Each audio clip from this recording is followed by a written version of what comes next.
Chilton's Ninja Farm is what it's called.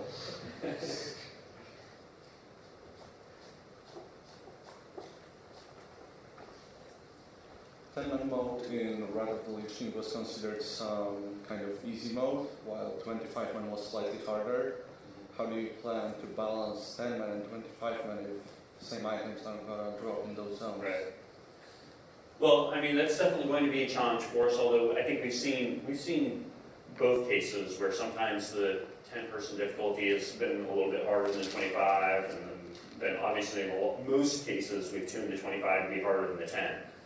However, with Cataclysm, we're going about tuning them to be as equivalent in difficulty as we can reasonably get. There may be some cases where it's a little bit easier, a little harder on one or the other, but they shouldn't be game-breaking types of differences where you feel like, you know, oh, that's it. This has to be done in 25, or this has to be done in 10. We plan to tune them very carefully. So at that point, it's really the difficulty, we believe, that should drive the quality of the items that you get, how much challenge you faced and had to overcome. And beyond that, with the 25-person mode, what we want to make sure that we do is continue to support the 25-person mode, mostly for people that prefer it. We've certainly gotten the feedback that there are people out there, believe it or not, that really like 25-person rating, and they like it more than 10-person rating. So, you know, we don't want to tell them that, no, you can't do that anymore, it's totally not worth it. We want to make sure we continue to support that activity for the people that like it, and to make sure that they're appropriately rewarded, which would be, you know, to make sure that the number of items per boss that they get per person is at least equivalent, and in most cases better. So you will see the 25-person instances dropping more loot than they do today, even though it's the same item level as the 10-person.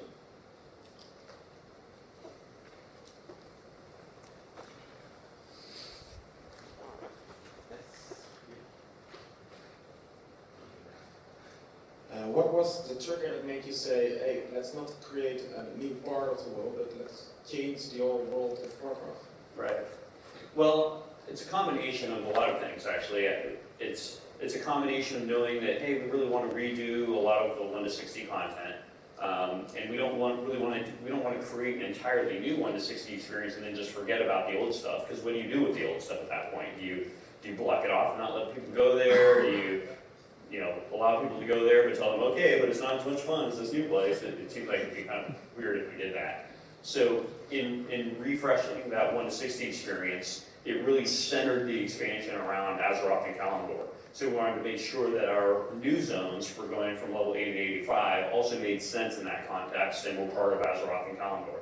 So it felt like, for the most part, that players were kind of coming back to the original continents for this expansion. And you know, really felt like it would be cool and a lot of fun to play into that nostalgia of coming back and revisiting some of those old areas, but in completely new light and feeling new and fresh and different and better, hopefully. So we thought that would just be a really cool kit for the expansion, and I'm sure that in future expansions we'll go to other places again.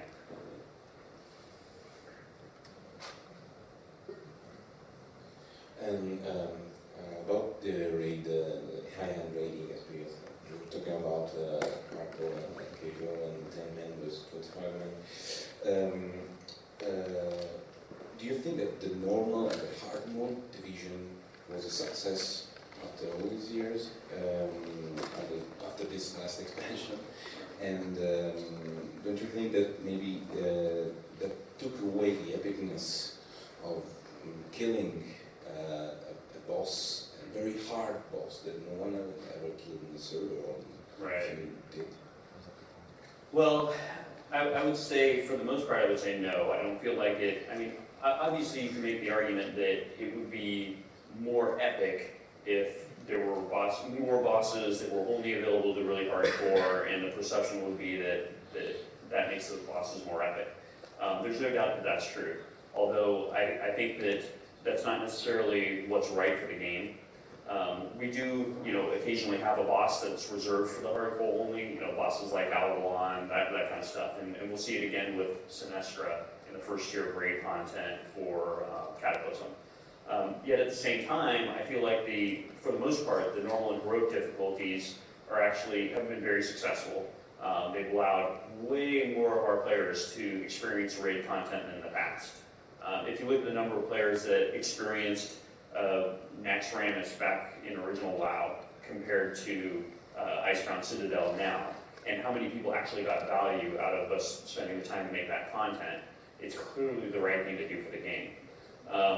Now, from the standpoint of, is the difficulty system perfect so far? I would say no, and I would even say no in that I wish that we could have more difficulty modes, right? Because it's even at this point still very difficult to break the entire player population into two types of difficulty, normal and heroic. It would be nice for us to be able to segregate it even more and be able to have 3 difficulty modes, even 4, or something like that. It's just a question of production, how that works out with our itemization, what the implications are for the long term of the game. There are a lot of factors to be considered. So right now that hasn't been something that we can do, but I can imagine doing that in the future. And about the homogenization of the raid buffs and debuffs, aren't you afraid that classes like the Elemental Shaman or the Shadow Priest would be put aside, especially in the 10 Right. Well, I think that as long as we tune the DPS values of those specs accordingly, that I'm not too worried about it. We do have a philosophy that we've talked about of we want raid groups or even 5-man dungeons to bring the player and not bring the character class or the buff.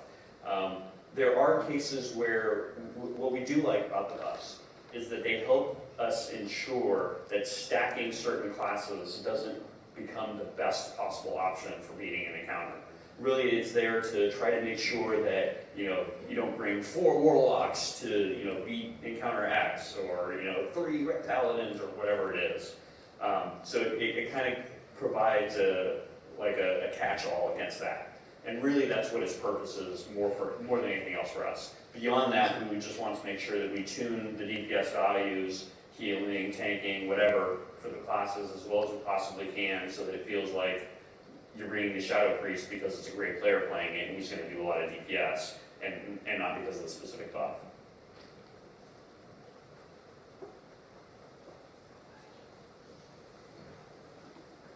So what were some of the major findings from the closed beta, and how did you guys deal with those? Well, there are a lot of findings in terms of the playability of the Hyjal and Bashir zones, and they've led to a lot of improvements to those quests, to the overall feel of the Bashir zone, targeting creatures in 3D space, the sea legs to run along the seafloor, all that kind of stuff. A lot of that came from feedback from the beta, particularly as it relates to quest flow and that sort of stuff.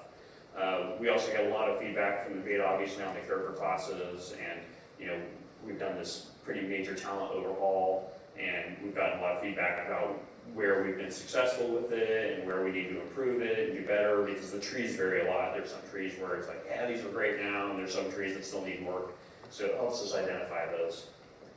I would also say that we get feedback in terms of all sorts of content like battlegrounds. We'll start to get feedback on Tolbarad pretty soon. It just recently went into the beta, but it's going to undergo a pretty significant change in our next beta patch. So once that happens, I think we'll start to see more feedback that's relevant. I guess, at least for internal testing, the Battle for Gilneas is a great example of how the feedback from the playtests was essentially indicated to us that battleground was unsalvageable as it originally was, and so we had to really significantly redesign it.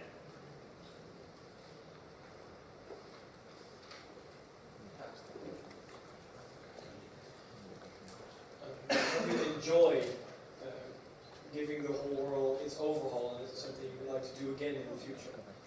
Yeah, absolutely. It's actually been, I think, in a lot of ways, probably the most exciting expansion for us. It's so fun to come back to the stuff that we worked on so long ago, and we have really fond memories of having worked on it, and it's really fun to come back to it and say, how can we refresh this? How can we make it different, cooler, and all that kind of stuff?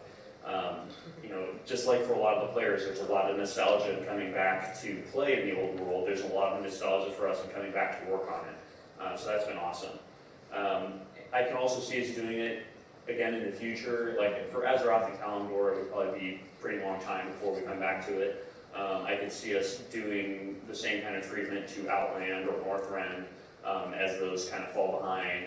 Also to fix things like, you know, lore inconsistencies. You know, as the story keeps evolving and changing, sometimes the quests don't evolve and change, and so there are strange incongruencies that we want to fix.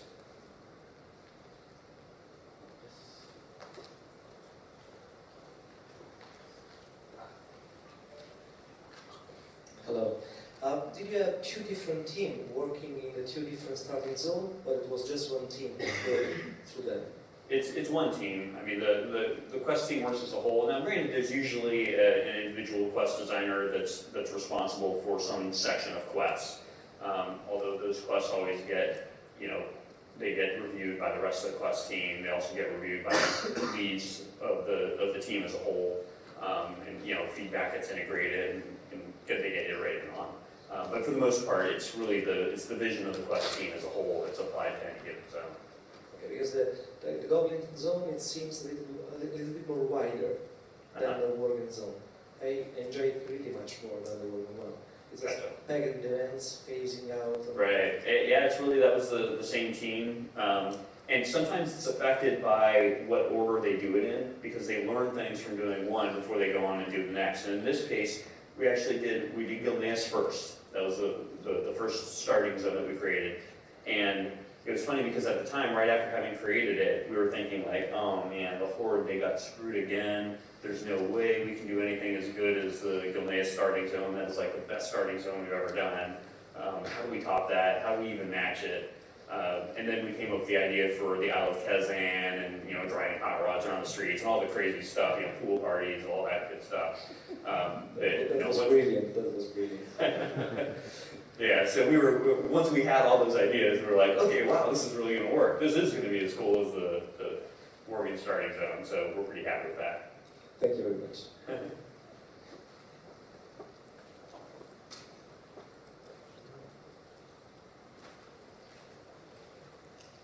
What were the drawbacks of instead of creating a new world, changing the world?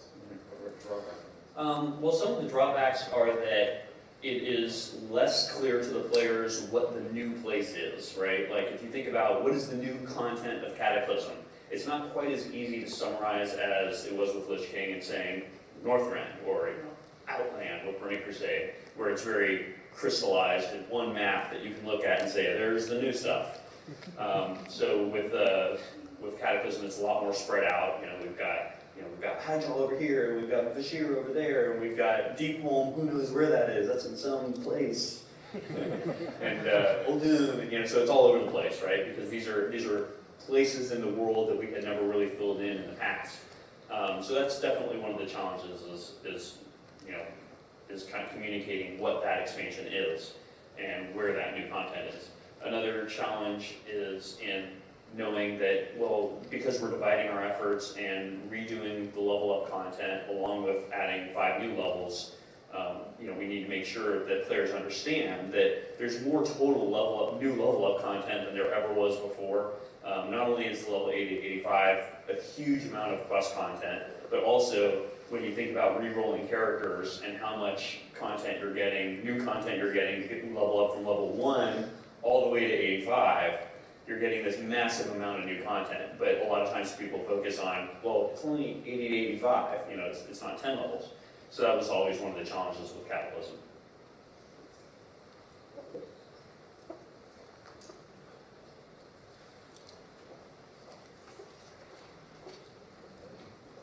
Hi. I'm actually interested how the content of Azeroth will be for the players without Cataclysm, because the other expansions had a new island which said you need the expansion, but this will be completely different. Yeah, it is very different. So the continents and the zones that exist today will still be completely accessible by players that didn't buy Cataclysm and in their new version. So even if you don't buy Cataclysm, the Azeroth and Kalinor continents are still changing, and you'll experience the new quest